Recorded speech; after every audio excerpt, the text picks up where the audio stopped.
မင်းအောင်မှန်းပြီဆိုရင်မောပြအောင်မစိမ်းရဲ့မျက်နှာကိုကြည့်ပြီးတော့အားပေးရင်အရှုံးဖောက်လိုက်တယ်။ဒါကြောင့်ငထွားပြေးနေရင်နဲ့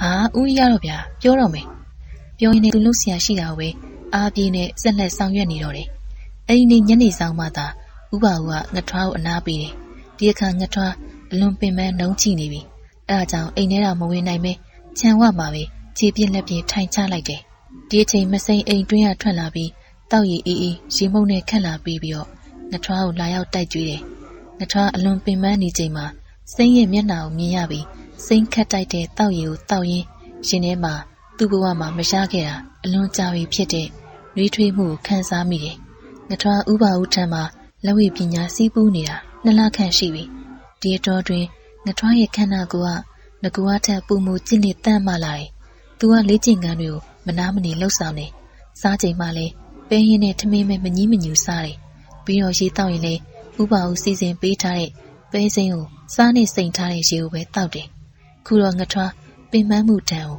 တိတိတတ်တာခံနိုင်ပြီ။ပြီးတော့သူက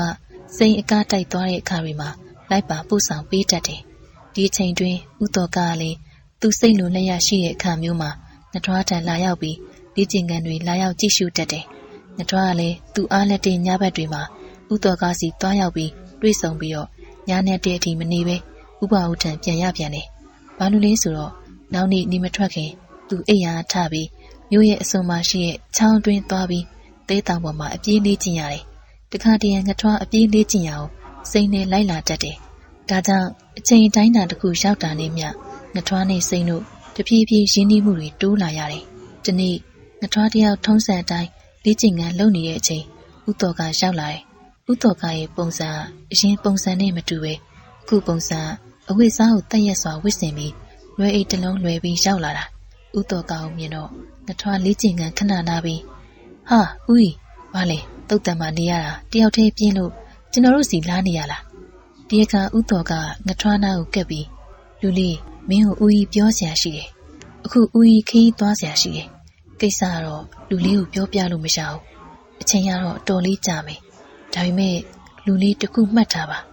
လူလေးအသက်16နှစ်ပြည့်တဲ့အထိဒီမှာပဲနေပါဦးကြီးအဲ့ဒီနေ့မှာပဲလူလေးစီပြန်လာခဲ့မယ်ပြောရင်ငထွားကိုနှုတ်ဆက်ပြီးထွက်သွားတော့တယ်